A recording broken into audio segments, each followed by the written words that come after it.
So I'm here at Lowe's, and I'm returning that 1/4-inch ratchet, and the sales guy, I had to get him to unlock the cabinet to give me this, and I told him, I said the only reason I came here the other day was to get that DCF 900 that replaces the 899.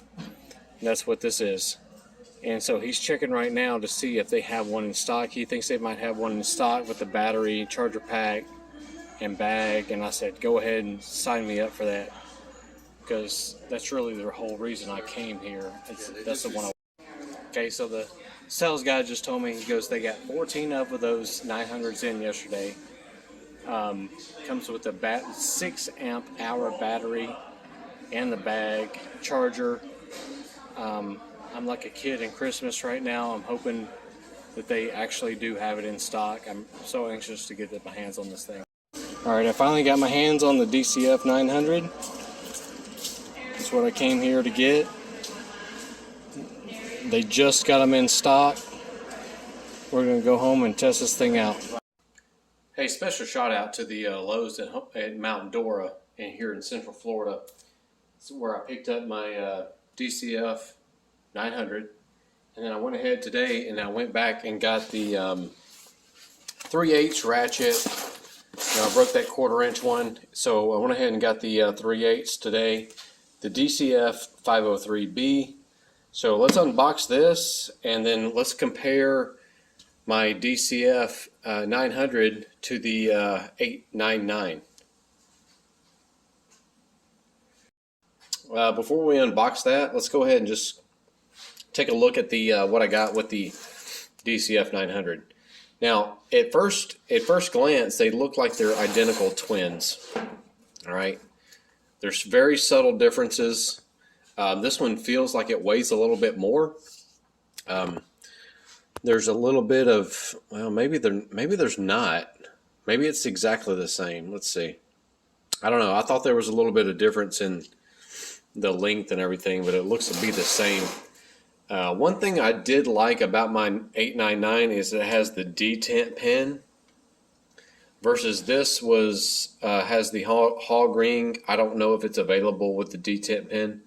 I prefer the detent pin personally, and the reason for it is because, like on my, say for example, on my 901 right here, and my 3/8 also has a hog ring. Some of the extensions and some of the sockets are kind of sloppy, where when it has a detent pin, everything fits nice and tight and it feels right, all that good stuff.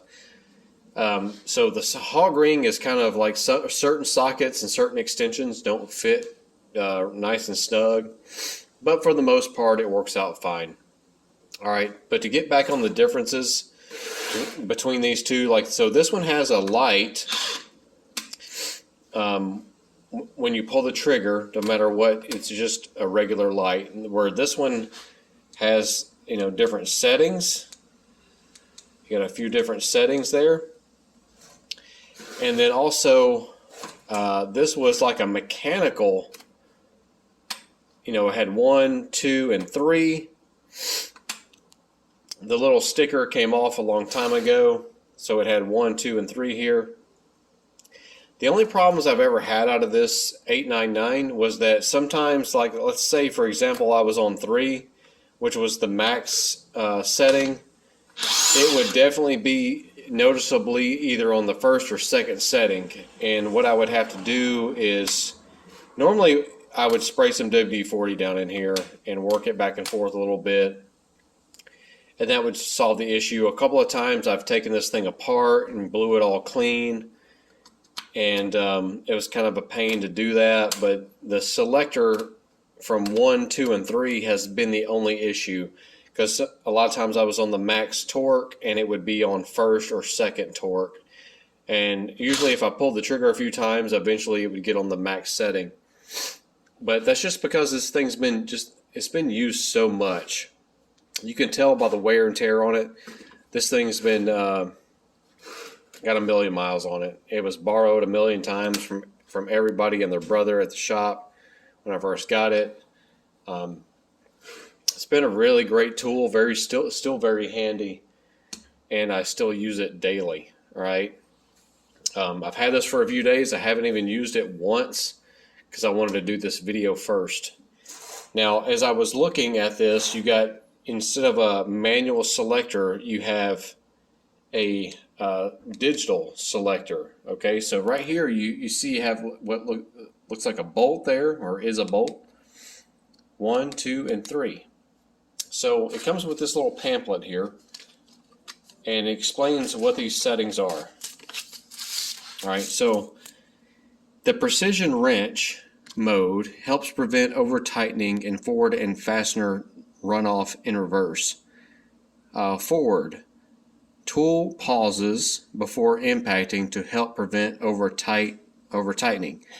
In reverse, tool lowers the speed when fastener is loose to prevent runoff. Okay, so sometimes when you're loosening like a nut or something, and it breaks it loose and runs it back real fast, you can basically mess up the threads. All right, so in number 1 setting, you're basically in the forward mode. It's going to put out 100 foot-pounds of torque, and in reverse, it'll still do the maximum torque of 1400. And in the second setting, you bump it up to tightening to 600. Max is still at 14. And in the third setting, you got your max tightening at 1030 foot-pounds. Reverse at 1400 still. And then it gives it in different languages here. Now, this kit came with the DCB115 charger. It will charge the 12 volt and 20 volt batteries. Here's the difference between the other chargers. I'm going to show you real quick. So this is, let's see, it's output right here. See if I can put the camera on here. 4 amps, okay? And I'm going to show you the difference here. So you got input 1.5 amps, output 4 amps. All right, so this is the DCB115. That is what comes with this kit. Came with this 5 amp hour 20 volt battery and the bag. Now I have a couple of these chargers, but I also have a couple of these DCB112, which is a 2 amp output. Okay, versus, what was this, a 4 amp? So this will charge the batteries a lot faster. All right, so the major differences between, we got more tightening torque, we got 200 foot-pounds of breakaway torque, digital selector, different selection on the light. We got the precision wrench option, which is pretty cool. And I've noticed, I feel like there's a difference in the weight, just slightly. It's got to weigh more. I'm expecting that the anvil inside of here has got to weigh more, since we're using the same battery. Basically, it's basically the same size. I think all they've done is change the weight of the anvil that's inside of here. So what I'm going to do, I'm going to grab a scale and let's weigh the two to see what the actual difference is. All right, so I got my scale out here. I think I did a video in the past comparing when I bought my 901, because this is, I really highly recommend this tool. Probably over either one of these, unless you have some high torque needs. This will probably get it done. If you're just looking to do like a breakaway on like a regular half-ton truck or less of like wheel lug nuts, this will do it. All right. Anything bigger than that, you're going to probably need one of these. But first, let's weigh the 899. All right. So we got our scale is zeroed out. We have a 5 amp hour battery on it.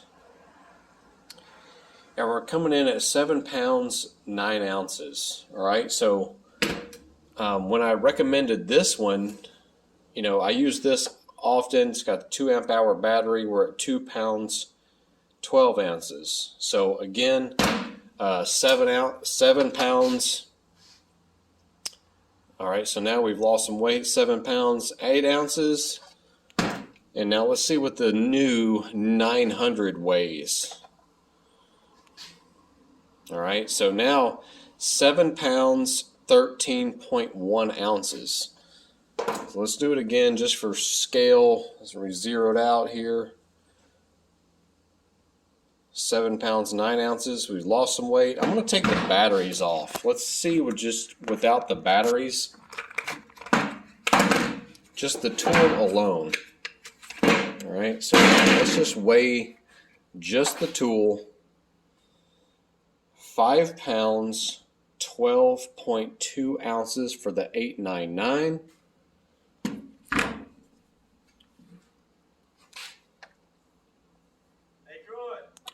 6 pounds, 6.9 ounces for the DCF900. Sorry guys, I got a little bit of distraction. A customer coming to pay me some money for some job I did for him. But getting back on this on this DCF900 and the 877. Look, this thing has been awesome. I love it. It's DeWalt stuff. I love. You know, like I said, I have nothing against Milwaukee and other brands, but for me personally, DeWalt has just been the, they just keep on working. Year after year, the abuse, it just keeps on going. It's the only brand I haven't had to replace. When I broke that 12-volt ratchet, that was pretty much just me breaking it, putting too much pressure on a 1/4 inch head. That's the only thing. I even told a lady at the store, I said, this is the only DeWalt I've had to replace ever, I think. So anyway, let's unbox this 3/8 ratchet. I'm pretty anxious to get this thing unboxed. But as far as the impacts, I'm going to put a link.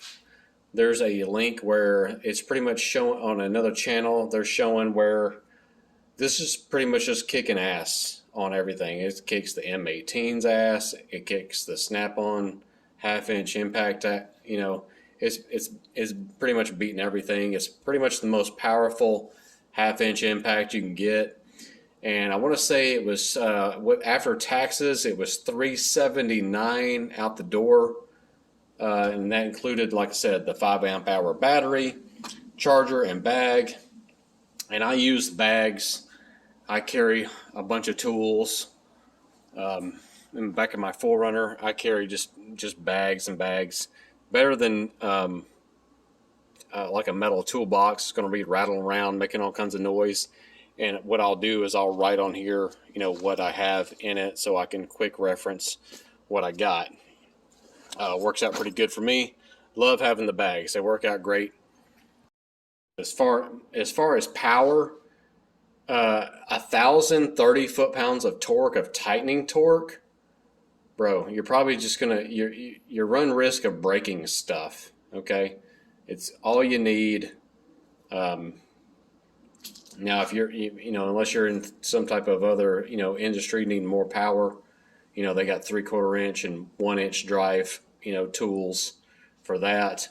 But for this price point, whether you got a if you have this and you're in a 1-ton truck and got a trailer and all that, this is all you're going to need, man. If anything, you might, if you're not careful, you'll break the freaking lugs off. But 1,400 foot-pounds of breakaway torque. I mean, it's just high quality. I love this thing.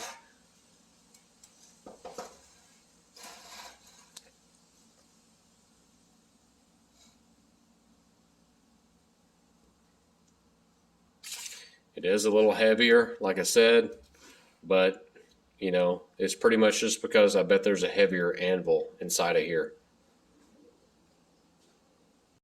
Now for extra icing on the cake, let's go ahead and unbox my 3/8 ratchet, the 503B. This is a 12 volt. And just like you saw in that other video, I pulled out the owner's manual and it showed the extended ratchet. That's not what this one is. This is the shorter one. Try to do this one-handed here. Basically, it's going to be the same thing as what I had on the quarter, except, you know, longer here from this distance to here, a little bit longer, probably about 1.5 inches, and instead of a 1/4 inch drive, I have 3/8 drive. Alright, so real quick, I popped a battery in here. I want to see if I have that very fine control. Let's take the safety off. Oh yeah, very nice. I like that. You can go really slow, just barely pull that trigger. Now I can pull the trigger all the way and it'll go a lot faster. That actually seems faster than the other one. I'm not sure if it is, but I know I'm not going to be able to break this one nearly as easy as I did that 1/4 inch when I go to ratchet, you know, just using it as a ratchet after I've run the socket or bolt down, and then I'll just start ratcheting it. But I will be slightly limited to what I can get into with the size of the actual tool. But I think for my application, and for most applications, I think this probably will work better. I think they're going to have a problem with that 504 model 1/4 inch having the amount of leverage on the tool when people start to ratchet it, like I did in that one video, and I broke it right off. So I mean, just imagine, you know, like a 1/4 inch ratchet. Normally, I have one that's about this long, and now you've got, you know, double or triple the leverage. I think they're going to end up needing to do something about that, either shorten it up or not even offering it. But I think this is going to work out great. I'll have some more video about this, but I think it's going to work out pretty good and be very useful. Just like I found that 1/4 inch ratchet was far more useful than I had originally anticipated. Well, guys, that's going to wrap it up for this video. I hope you found it useful. Please leave a comment. If you have a question I can answer, I will answer it. If I don't know, I'm just going to tell you I don't know. Hey, and I appreciate all the new subscribers. I appreciate all you current subscribers. And I hope you all like the video. And if you haven't already, please subscribe, and I'll see you guys next time. Thanks.